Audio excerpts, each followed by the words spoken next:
Assalamualaikum warahmatullahi wabarakatuh. Saya Warti Susilo, mahasiswi PPG dalam jabatan kategori 3 tahun 2022 di Universitas Negeri Malang dengan NIM 223171714555. Saya mengajar di MA Al Khairat Pusat Kota Palu, Sulawesi Tengah.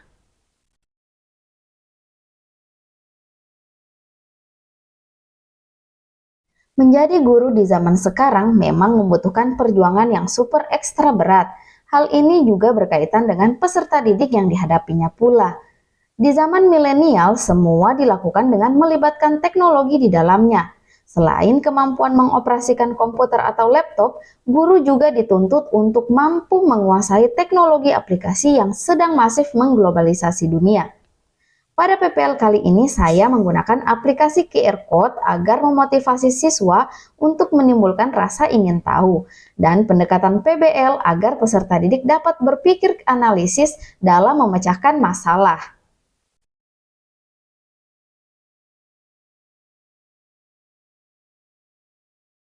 Ayo, nyaman.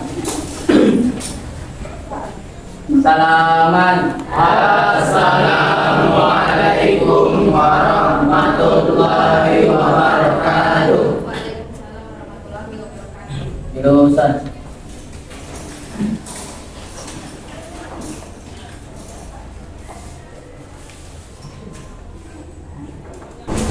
Oke, baik.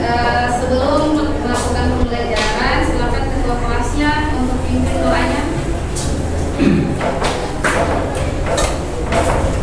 Teman-teman, sebelum kita memulai pelajaran, marilah kita berdoa pada Tuhan kita buat teman Yesus yang akan bertanya kita tahu sama dengan Rasulullah SAW. Marilah roh hati kita memberikan Fatihah.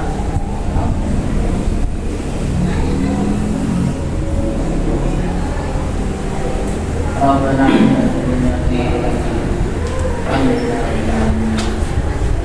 Oke, baik. Yang tidak hadir, siapa yang tidak hadir? Kenapa? Izin. Izin. Atas nama siapa? Alhamdulillah.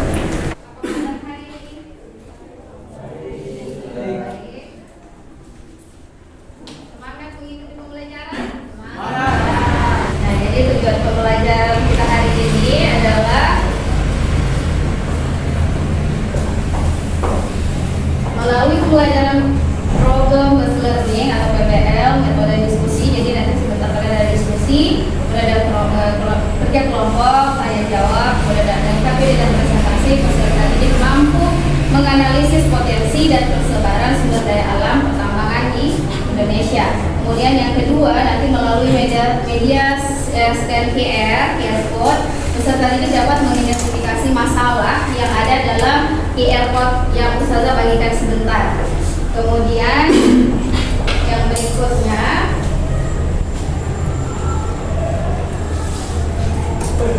melalui diskusi secara berkelompok, peserta didik itu dapat menganalisis masalah dari potensi persebaran sumber daya dan pertambangan di Indonesia dengan benar. Kemudian melalui diskusi secara berkelompok, peserta didik dapat membuat hasil atau laporan hasil diskusi dengan baik. Jadi nanti di tugas terakhir kalian setelah berdiskusi itu yang kalian bacakan nanti laporannya itu dalam bentuk LKPD. Nanti ada jenis penilaian yang Ustazah akan lakukan kepada kalian itu ada 3. Ini adalah pengamatan yang aktivitas peserta didik. Jadi kalian dalam diskusi itu aktivitas yang kalian lakukan itu akan Ustazah nilai. Dan jadi Ustazah ada observasi kalian mana yang aktif dan mana tidak aktif. Tapi diusahakan semua dalam satu kelompok itu aktif ya. Kemudian yang kedua itu ada pedoman penilaian pilihan ganda dan uraian. Nah di sini nanti kalian setelah melakukan diskusi, kita di penghujung kegiatan pembelajaran itu nanti ada penilaian pilihan ganda. Nanti ada soal yang Ustazah kasih melalui link pakai Google Form. Jadi nanti Ustazah kirimkan lewat WA group. Nanti kalian aksesnya untuk kerja soalnya di link itu. Kemudian yang terakhir, penilaian terakhir itu pedoman penilaian untuk kerja. Jadi LKPD itu yang kalian buat itu juga ada penilaiannya tersendiri. Nah, jadi ada 3 penilaian ya, mulai dari sikap, kemudian nanti itu kalian punya unjuk kerja atau LKPD-nya, kemudian yang terakhir itu adalah pilihan ganda atau evaluasinya. Apa yang kalian ketahui tentang macam-macam pertambangan yang ada di Indonesia? Angkat tangan yang bisa jawab. Macam-macam pertambangan tambang di Indonesia ada apa saja? Tambang emas, Tambang emas, tambang berian, batu bara, minyak bara, bumi,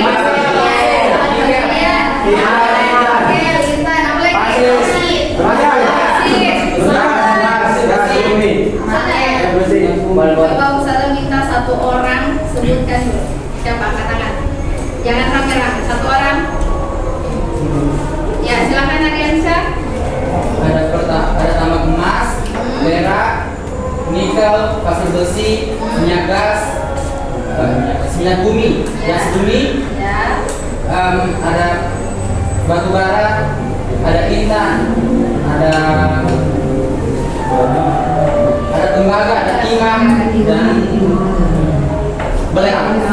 Oke, baik. Jadi yang kita ketahui bersama bahwa itu sudah bagus ya jawaban dari Aryansyah. Jadi Ustazah minta nanti teman-teman yang lain juga seperti itu ya. Ya. Berarti dari jawaban dari Aryansyah berarti kita mengetahui bahwa Indonesia itu memiliki sumber daya alam yang melimpah. Nah, dari sumber daya alam yang melimpah itu berarti kalau kita dikasih sumber daya yang melimpah, apakah itu bermanfaat atau tidak? Manfaatnya untuk apa? Untuk kehidupan sehari-hari. Ya, dan untuk kehidupan sehari-hari itu dalam apa? Pekerjaan. Jadi bahan bakar. Jadi alat masak. Membuka sumber lapangan pekerjaan. Apa lagi? Menambah pendapatan daerah.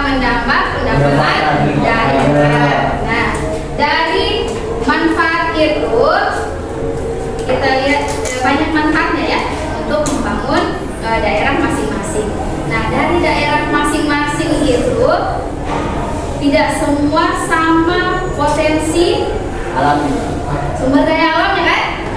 Ya, kira-kira apa yang membedakan sehingga potensi sumber daya alam itu berbeda di setiap daerah? Apanya? Ya, silakan Anggun. Faktor geologis. Dilihat dari faktor geologis. Kemudian apa lagi? Faktor iklim. Apa lagi? Geomorfologi. Jadi dilihat dari faktor geologis yaitu jenis batuan, kemudian geomorfologis itu dilihat dari bentuk lahan atau bentuk permukaan. Oke, baik, sudah. Berarti kalian sudah tahu. Nanti Allah menciptakan semua itu yang bisa dimanfaatkan. Seperti yang dituangkan pada surat Ar-Rahman. Ya, artinya apa? Jadi kalian, jadi semua yang ada di permukaan bumi ini diciptakan untuk dimanfaatkan. Ada 2 proses pengelolaan sumber daya. Kalau yang ini kira-kira proses apa ini? Perusahaan. Proses yang dilakukan, proses pertambangan yang dilakukan oleh Pemerintah. Yang kedua adalah Rakyat. dampak apa yang dihasilkan? Perusahaan tanah juga tambang. Nah, boleh. Oke, jadi Ustazah sekarang bagi kelompok menjadi 5 ya. Menjadi 5 kelompok. Silahkan kalian pilih mulai dari Aryansyah.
boleh untuk mempresentasikan hasil diskusi kami. Peristiwa yang ada pada gambar itu kerusakan tanah akibat dari tambahan emas di beberapa lingkungan.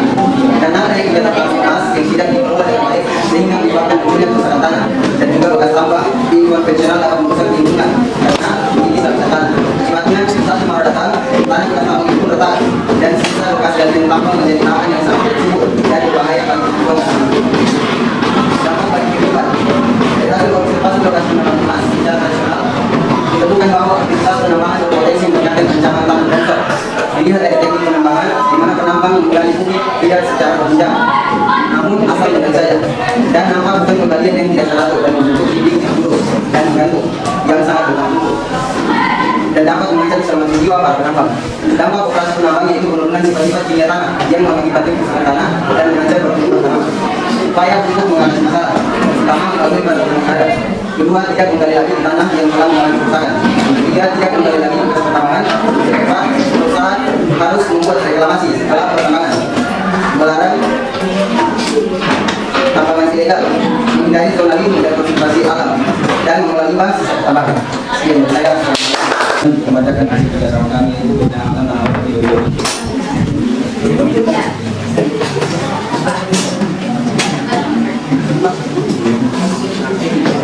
Sebab hutan yang ada di wilayah penduduk rusak seluas 16 hektar akibat pertambangan emas tanpa disipasi. Menurut warga setempat, jika tidak segera direhabilitasi, kemungkinan terjadinya bencana alam, tanah longsor dan banjir. Dan dampak bagi kehidupan dilihat dari sudut pandang prinsip-prinsip pembangunan. Dampak pembangunan berkelanjutan secara umum dapat berdampak positif dan negatif. Dampak positif masyarakat adalah penambangan demi memenuhi kebutuhan hidup. Semua penambangan dan para pedagang melakukan aktivitas penambangan dan menjual berbagai kebutuhan sehari-hari di lokasi tambang. Dampak negatif aktivitas tambang emas dan di wilayah juga dalam mengancam habitat berbagai jenis satwa endemik seperti burung meleo, babirusa, anua, burung arok dan ratusan jenis satwa lainnya yang selama ini masih dan berkembang biak di hutan kawasan tahan nasional termasuk Untuk sementara kerusakan yang ada terhadap sekitar 15 sampai 16 hektar yang rusak. Kawasan tahan nasional Lindo sendiri mencapai 250 hektar berada di 2 kabupaten yaitu Kabupaten Poso dan Kabupaten Sigi. Adapun upaya untuk mengatasi masalah tersebut. Yang pertama adalah mengatasi masalah pertambangan yang harus menyiapkan strategi untuk yaitu menutup lubang dari aktivitas pertambangan itu dengan cara menutup lubang dengan campuran semen agar para penambang terhambat dengan melakukan aktivitas pertambangan tersebut. Yang kedua, para aparat harus menegakkan hukum agar pelanggaran tersebut terhenti. Dan yang ketiga, dan harus menyiapkan alat senjata atau persenjataan sehingga mereka sedang dalam melakukan hal pertambangan tersebut. Yang ketiga, yang keempat, setelah penertiban dan penentuan lokasi, pihaknya akan melakukan restorasi atau reklamasi dengan menahan pohon-pohon di seluruh lokasi tambang yang telah rusak. Sekian dari saya, Pak Ustaz. Assalamualaikum warahmatullahi wabarakatuh. Jadi apa semua yang kalian dapatkan dalam pelajaran tadi, dalam diskusi tadi apa semua yang kalian dapatkan? Pertambangan itu bisa berdampak baik dan berdampak buruk. Itu tergantung pada proses atau cara dari perusahaan atau masyarakat tersebut dalam melakukan pertambangan tersebut. Apakah prosedur atau tidak? Kalian yang kalian tulis juga ada upayanya itu merehabilitasi. Nah, jadi di sini ini adalah contoh dari rehabilitasi kerusakan. Jadi bukan hanya ditinggal begitu saja ya, tetapi tetap ada perbaikan seperti yang kalian sudah cantumkan tadi upayanya di LKPD kalian. Dengan kesimpulan terakhir dari pembelajaran mulai dari pertama sampai yang terakhir. Silakan. Wahidah. Ayo Wahidah, silakan Wahidah. Pertambangan yang dapat saya simpulkan dari diskusi ini saja, pertambangan sendiri dapat berdampak positif dan negatif. Dampak positifnya sendiri dapat meningkatkan pendapatan negara dan pendapatan daerah. Dampak negatifnya sendiri dapat merusak lingkungan jika dilakukan terus-menerus. Oke, terima kasih Wahidah ya. Oke, selanjutnya untuk pertemuan berikutnya nanti kita mempelajari tentang analisis dampak lingkungan hidup. Oke? Nah, Iya. Oke, semoga pertemuan kita hari ini bermanfaat. Jadi sebelum keluar silakan. Ya teman-teman, sebelum kita menutup pelajaran dan sebelum kita pulang, marilah kita berdoa di lain. Alhamdulillahirrahmanirrahim. Oke, baik, semoga kita bermanfaat. Assalamualaikum warahmatullahi wabarakatuh.